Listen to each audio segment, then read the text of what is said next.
அன்பு நேயர்களே, வணக்கம். உங்களையெல்லாம் கம்பனை கற்போம் என்ற இந்த பகுதிக்கு வரவேற்பதிலே நான் பெருமகிழ்ச்சி அடைகின்றேன். அடுத்த ஒரு பாயிரம். இந்த பாயிரம்ங்கிறது ரொம்ப முக்கியம். ஏன்னா ஒரு நூலுக்கு அந்த நூலின் தன்மையை, அந்த பெருமையை தெரிந்து கொள்ள வேண்டும் என்று சொன்னால் 3 விஷயங்களை பரிசீலனை செய்ய வேண்டும் என்று பெரியவர்கள் சொல்லியிருக்கிறார்கள். ஒன்று, அந்த நூலினுடைய பெருமை. அதுக்கு பிரபந்த வைலட்சண்யம் என்று பெயர்.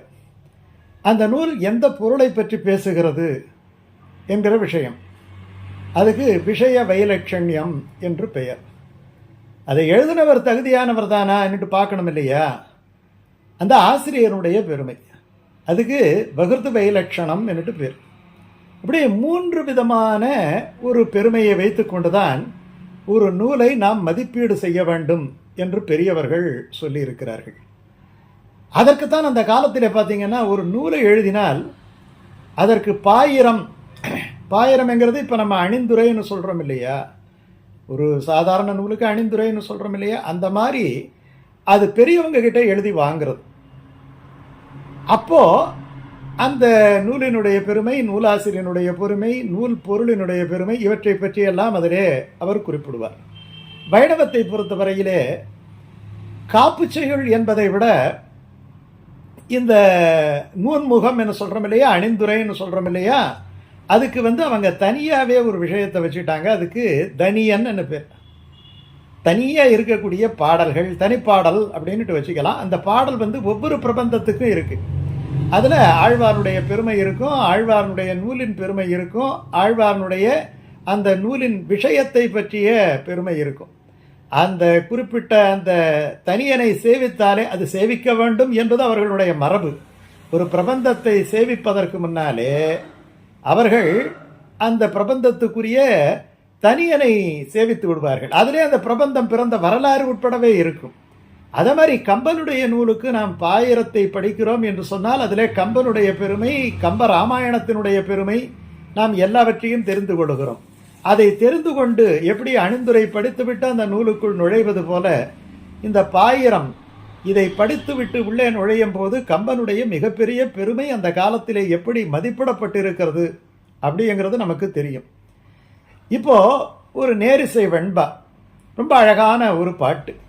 அதில் இந்த கம்பனை பற்றியும் கம்ப ராமாயணத்தை பற்றியும் அதிலே அவர் குறிப்பிடுகின்றார்.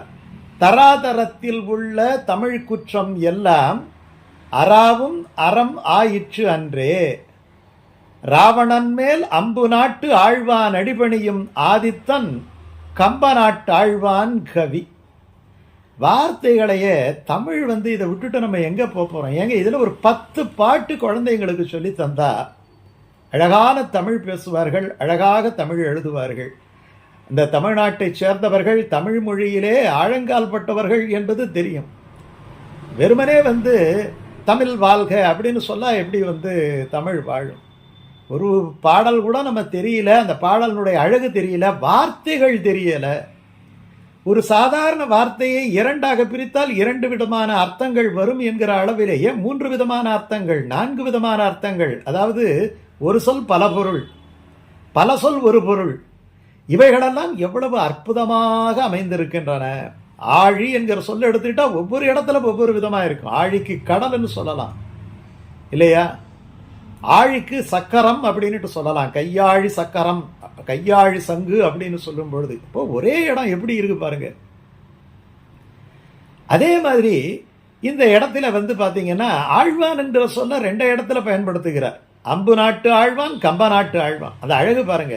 இந்த எதுகை மோனை நயம், அந்த ரிதம் அப்படின்னு சொல்றோம் இல்லையா, அந்த சந்தம் விருத்தப்பாவுக்கு. ஏன்னா கம்பன் விட்டு கட்டு தெரியும் கவி பாடும் கல்வியில் பெரியன் கம்பன், கம்பநாடன் கவிதையே கவி, விருத்தம் என்னும் ஒன்பாவிற்கு கம்பன். அப்படி நிறைய கம்பனை பற்றி சொல்றார். இது அபியுக்தர் அப்படிங்கிறவர் இந்த செய்யுளை எழுதியிருக்கிறார். தராதரத்தில் உள்ள தமிழ் குற்றம் எல்லாம். தராதலம் அற்புதமான விஷயம். அது பூமின்னு எடுத்துக்கலாம், இல்லாட்டி அது கீழே உள்ள சப்த லோகங்களில் ஒரு லோகம் அப்படின்னுட்டு. அதலம் விதளம் பாதாளம்னு சொல்றதுல அதில் தராதலம்ங்கிறது ஒரு உலகம். தராதரத்தில் உள்ள தமிழ் குற்றம் எல்லாம் நம்ம பூமின்னு எடுத்துக்கலாம். அந்த பூமி அப்போ இதுல பூமி அப்படின்னு சொல்லிடுறான். அப்போ ஒரு சின்ன விஷயம் பாருங்க, தராதரத்திலே தமிழ் ஓங்கி இருந்தது என்பது சொல்லாமல் சொல்லுகின்றான் அல்லவா. எல்லா இடங்களிலேயும் பூமி என்று சொல்லப்படுகின்ற இடத்திலே தமிழ் பாக்கள் தான் சிறந்திருந்தன, தமிழ் மொழிதான் அகில உலகமெல்லாம் பறந்திருந்தது. கொஞ்சம் உயர்வு நவிர்ச்சியாக சொன்னாலும் கம்பன் தமிழின் மீது கொண்ட காதல் எப்படி இருந்தத அப்படிங்கிறத இந்த ஒரு பாயிரத்தில் சொல்றார் பாருங்க. எத்தனையோ தமிழ் உலகத்திலே எல்லோரும் தமிழ் பாடல்களை ஏற்றுகிறார்கள். அதிலே இருக்கக்கூடிய குற்றங்களை எல்லாம் அராவி நீக்குவதற்கு தராதரத்தில் உள்ள தமிழ் குற்றமெல்லாம் அறாவும் அறமாயிற்று, இதை வச்சுக்கிட்டு தான் அதை நீக்கி ஆகணும் என்று சொன்னால் ஒரு ஒரு விஷயத்தை அதாவது அசல் பொன்னை வைத்துக்கொண்டு அந்த பொண்ணுக்கு நிகராக இந்த பொன் இருக்கிறதா என்பது ஒரு அசல் பொன்னை வைத்துக் கொண்டால் தான் தெரியும் இல்லையா. இது 24 கேரட்டு, இந்த கேரட்டை உரசி பார்த்தா இது எவ்வளவு அப்படிங்கிறது தெரியும். அப்போ எது ரெஃபரன்ஸ் அப்படின்னு பார்த்தா எதை வைத்துக்கொண்டு சொல்ல வேண்டும் என்று சொன்னால் கம்பனுடைய பாடல்களை வைத்துக்கொண்டு இந்த கம்பனுடைய பாடல்களுக்கு இந்த பாடல் எப்படி இருக்கிறது அப்படி என்பதை நாம் நிர்ணயம் செய்வதற்கு ஒரு படின்னா இப்படி இருந்தால் தானே அது ஒரு படின்னு சொல்ல முடியும். அதை விட கம்மியாக இருந்தால் முக்காப்படி, அதை விட கம்மியாக இருந்தால் அரைப்படின்னு சொல்கிறான். அப்போ ஒரு அளவை வேணும் இல்லையா, அந்த ஸ்கேலை வச்சுக்கிறான். எது கம்பராமாயணத்தை எத்தனையோ கவிதைகள் இருந்தாலும் கூட அந்த அளவீட்டு முறையிலே ஒரு அளவீடு, ஒரு ரெஃபரன்ஸ் வேணும் இல்லையா, அதை சொல்றான். தராதரத்தில் உள்ள தமிழ் குற்றமெல்லாம் அறாவும் அறமாயிற்று அன்றே. சரி, யாரவன்? ராவணன் மேல் அம்பு நாட்டு ஆழ்வான். இந்த ஆழ்வான் என்கிற சொல் முதலிலே பின்னாடி புறத்தாழ்வான்னு சொல்றோம்.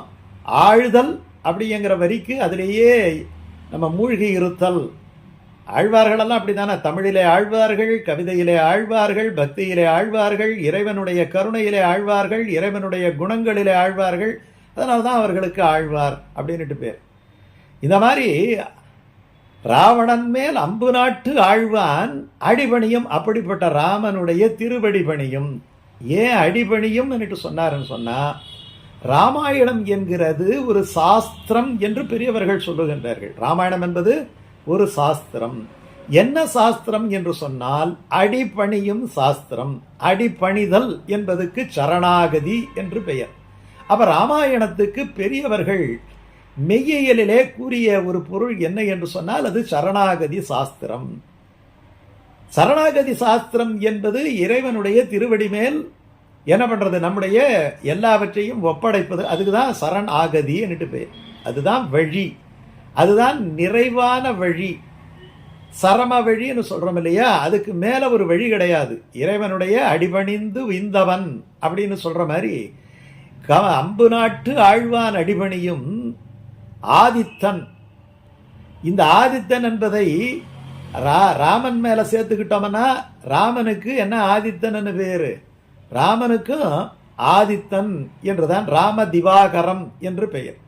ராம திவாகரம் அடுத்தது அது சூரியகுல தோன்றலவன். அதனால ராவணன் மேல் என்ன ஆதித்தன் அம்பு நாட்டு ஆழ்வான்.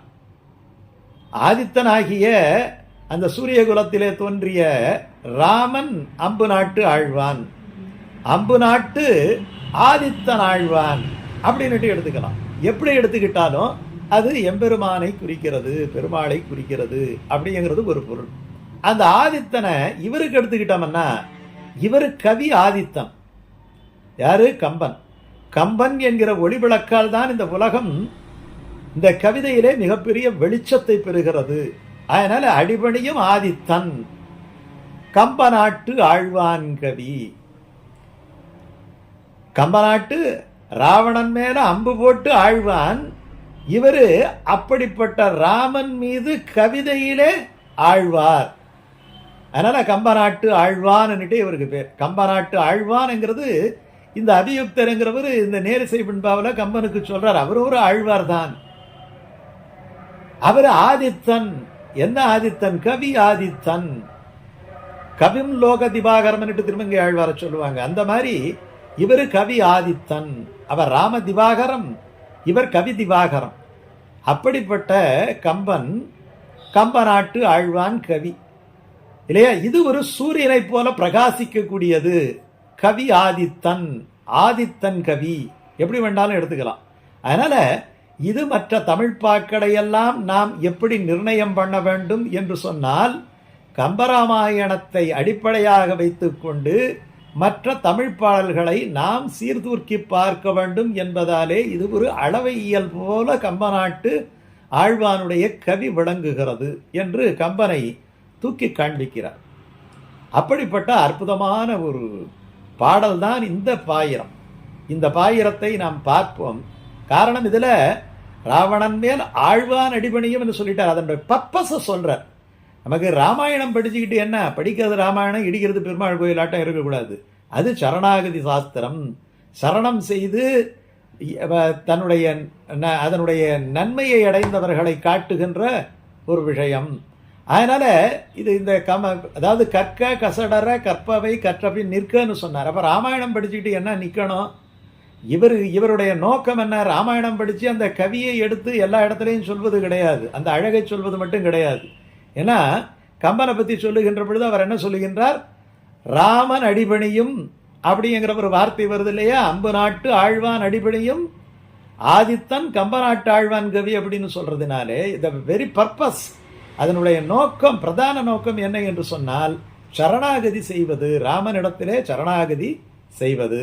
காரணம், அதுதான் இந்த சாரமான செய்தி. அபயம் சர்வபூதேப்யக ததாமி ஏதத் பிரதம்மன்னுட்டு அவர் சரணாகதி சாஸ்திரத்தை சொல்றாரு. என்னிடத்திலே அடைக்கலம் அடைந்தவனை காப்பதை என்னுடைய உயிருக்கும் மேலான ஒரு கொள்கையாக கொண்டிருக்கிறேன். இது சீதைகிட்டே பின்னாடி சொல்றாரு. நான் எல்லாவற்றையும் விடுவேன், ஏன் உன்னையும் விடுவேன். என்னை உயிராக இருக்கக்கூட நிழல் போல இருக்கக்கூடிய நான் இந்த லக்குவணனையும் விட்டு விடுவேன். அவைகளெல்லாம் எனக்கு கடினமான செயல்கள் தான், இருந்தாலும் அவர்களையும் நான் விட்டு விடுவேன். ஆனால் என்னிடம் அடைக்கலம் தேடி வந்த ஒருவரை நான் எக்காரணத்தை முன்னிட்டும் கைவிட மாட்டேன். என்ன அழகு பாருங்க! அதுதான் கம்பநாட்டு ஆழ்வான்.